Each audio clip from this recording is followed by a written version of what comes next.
Bonjour, nous allons vous présenter les actions de l'agriculteur sur la biodiversité avec ses avantages et inconvénients, donc sur la fauche tardive, la reproduction génétique, les haies et pour finir le recyclage plastique. Donc on va vous parler de la fauche tardive. Donc c'est une prairie qui a été fauchée tardivement, après le 15 juin. Donc il y a plusieurs avantages. Donc l'avantage principal, c'est que ça accueille une grande biodiversité d'insectes. Donc il peut y avoir des insectes pollinisateurs qui vont polliniser des vergers ou des cultures proches de cette prairie. Il y a des points négatifs aussi. La qualité du fourrage lorsqu'il est récolté est moins bon, puisque l'herbe a passé son niveau de maturité. De plus, avec les conditions climatiques, la repousse de l'herbe est bien plus limitée. Et donc quand on remet des bovins ou des animaux, il faut compenser avec des bottes de foin, du fourrage. Bon, nous voilà en présence de Genisse Primochten. Ces genisses sont destinées à produire du lait.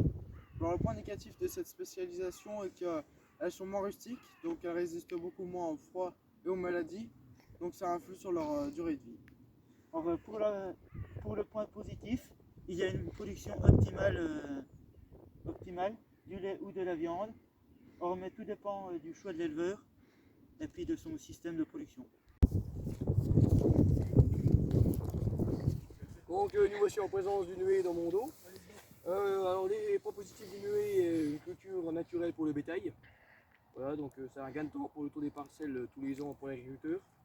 Elles peuvent aussi servir de plaquettes forestières, vous pouvez broyer et servir de plaquettes forestières pour les bovins, notamment les herpaillés. Aussi un effet brise-vent et contre l'averse culture ou des choses comme ça. Il accueille une biodiversité plus importante que dans une prairie classique. Une haie a aussi des points négatifs, notamment lorsqu'on passe en tracteur, elle peut gêner les rétroviseurs. Il y a des coûts d'entretien, puisque une haie, ça coûte forcément. Et pour le voisinage, c'est pas toujours évident, parce qu'il faut s'occuper de son côté et de l'autre côté. Pour remédier à ces accidents, nous agriculteurs, nous recyclons les déchets. Bon, on va vous présenter la mise en sac de déchets plastiques, comme les bâches organiques et les filets. Donc comme vous pouvez le voir derrière nous, ils sont en train de mettre en sac ces déchets. Donc les sacs sont donnés par les coopératives qui les récupèrent une fois pleins. Donc cette intervention a des avantages du fait de diminuer la pollution de l'air, car avant beaucoup d'agriculteurs pour se débarrasser de ces déchets faisaient des feux. Il y a aussi un avantage pour diminuer la pollution des sols et de l'eau, pour ne pas laisser traîner ces déchets sur le sol. C'est un désavantage aussi, parce que c'est beaucoup de temps pour un agriculteur qui est tout seul de mettre ses déchets en sac.